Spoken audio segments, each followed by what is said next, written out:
ఏండోయ్, బాగున్నారా? ఈరోజు వీడియోలోనండి గుత్తి వంకాయ కూర అండి. ఎప్పుడో చిన్నప్పుడు మా అమ్మాయి ఇలాగ వండి పెట్టుకోరండి. నేనైతే పెళ్ళిళ్ళ దగ్గర ఫంక్షన్ల దగ్గర చూసండి వేరేలాగా నేర్చుకున్నానండి. అది ఈసారి ఎప్పుడైనా ఉన్నప్పుడు పెడతాను. మళ్ళీ ఎందుకో నాకు చిన్నప్పుడు తిన్న కూర తినాలనిపించిందండి. అందుకని మా అమ్మ వండిన టైప్లోనండి వండుదామని రెడీ చేశాను అనమాట. దానికోసం అండి ఒక అరకిలో వంకాయలు తీసుకున్నానండి. ఓ 2 ఉల్లిపాయలు, ఒక టమాటానండి బద్దల కింద కోసుకొని మిక్సీలోను కచ్చాపచ్చగానండి రుబ్బేసుకోవాలన్నమాట అండి. ఈ మిక్సీ పట్టేటప్పుడు అండి మరీ మెత్తగా చేసుకోకండి, కచ్చాపచ్చగా చేసుకుంటేనే బాగుంటుందండి. మరీ మెత్తగా బాగోదు, తీపి వచ్చేద్దండి కూర. దీంట్లోకండి ఒక కరివేపాకు రబ్బానండి, ఒక 3 పచ్చిమిరపకాయలు తీసుకున్నాండి. వంకాయలు ఉన్నాయి కదండి, అవి శుభ్రంగా ఉప్పు నీళ్ళు కడిగేసండి మళ్ళీ కొంచెం నీళ్ళలో ఉప్పు వేసండి ఇలాగా నాట్లు పెట్టి కోసేసానండి. కోసేటప్పుడు జాగ్రత్తగా చూసుకొని మరి పుచ్చులు అయ్యి ఉంటాయి కదా, వంకాయలు అసలు నమ్మలేమండి. పుచ్చులన్నీ ఏరేసండి చక్కగాను నీటిలోని తీసండి బుట్టలు వేసి వాడదేవేసానండి. ఇప్పుడు దీంట్లోకండి ఇందాక ఉల్లిపాయ మిక్సీ పట్టాం కదా, దాంట్లోకి కొంచెం కారం ఉండండి, పసుపు, సాల్ట్, కొద్దిగా మసాలా పొడి అండి, ఈ నూరు పెట్టుకున్న ఉల్లిపాయ పేస్టు ఇవన్నీ కలిపేసండి ముద్ద కింద చేసుకునండి. ఇందాక మనం కోసి వంకాయ ముక్కలు పక్కన పెట్టాం కదండి, అందులోకినండి ఆ వంకాయ ముక్కలు నోరు ఇలాగా ఎడదీసండి ఆ నోట్లోకి శుభ్రంగానండి ఈ గుజ్జంతాను కుక్కేసామనుకోండి చక్కగాను ఇగోండి ఇలా తయారవుతాయి అనమాట.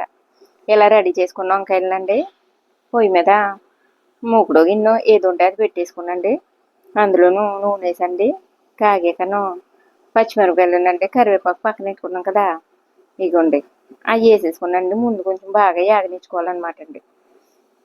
ఇవి కొంచెం బాగా వేగాయి కదండి, ఇందాక స్టఫింగ్ పెట్టి పక్కన పెట్టాం కదండి ఉల్లిపాయలు వంకాయలండి, ఆ వంకాయలనండి ఇలాగ ఒక్కోటి వేసేసుకున్నాండి. చక్కగాను గిన్నె మొత్తం సర్దేసామనుకోండి, ఒకదాని మీద ఒకటి వేసామనుకోండి సరిగ్గా ఉడకదు. అందుకని చక్కగా వెడల్పుగా ఉన్న గిన్నెలోనే వండుకొని బాగుంటుంది.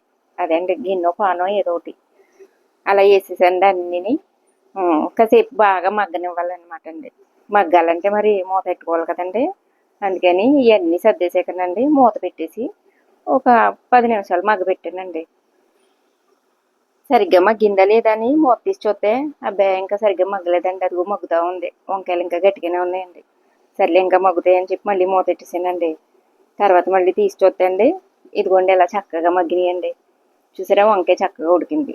ఇప్పుడు ఇలా వంకాయలు సగానికి పైగా ఉడికిపోయాకండి ఒక కప్పుడు పాలు ఉంటాయి కదండి, కాసుకున్న పక్కన పెట్టుకున్న పాలండి, ఒక కప్పుడు పాలు అలాగ చుట్టూరు వేసాను అనమాట అండి. ఇప్పుడు ఈ పాలల్లోనూ సిమ్లో పెట్టండి వంకాయలను ఉడికి పెట్టుకున్నాం అనుకోండి కూర అండి అయ్యబాబు చాలా టేస్ట్గా ఉంటుందండి. చిన్నప్పుడు ఎప్పుడో మా అమ్మ వండిదండి ఇలాగా, చాలా బాగుంటుందండి కూర. ఎప్పుడన్నా గుత్తి వంకాయ వండితే మాత్రం ఇలా ట్రై చేయండి. అలాగే సిమ్లో పెట్టుకునండి చక్కగా మగ్గనిచ్చారనుకో కూర ఏదైనానండి అయిపోయేలో కన్నాను సిమ్లో పెట్టండి వండుకున్నాం అనుకో ఎంత బాగుంటుందోనండి. అదండి బాబు ఇవాళ వంకాయ కూర. మరి నేను వంకాయ కూర వేరేలాగా వండిదాన్ని అని చెప్పేదాన్ని కదండి, అది ఎలాగంటేనండి వంకాయలనండి ముందులోను నూనె అండి అదే ఒడియాలు వేపుకుంటాం కదా, అలా నూనెలో వేపేసండి వంకాయలు పక్కన పెట్టేసి ఉల్లిపాయ గుజ్జు అయ్యి వేగాకనండి అందులో వేసి వండేసిద్దాన్ని అనమాట. అది వేరే టైపులో అండి. ఈసారి ఎప్పుడన్నా వండితే మీకు చూపిస్తాను.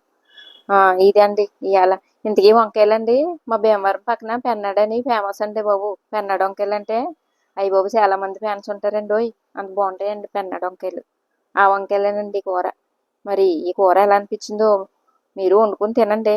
తిన్నాక మరి బాగుంటాయి కనుక ఒక కామెంట్ పెట్టండి. ఉంటానండి.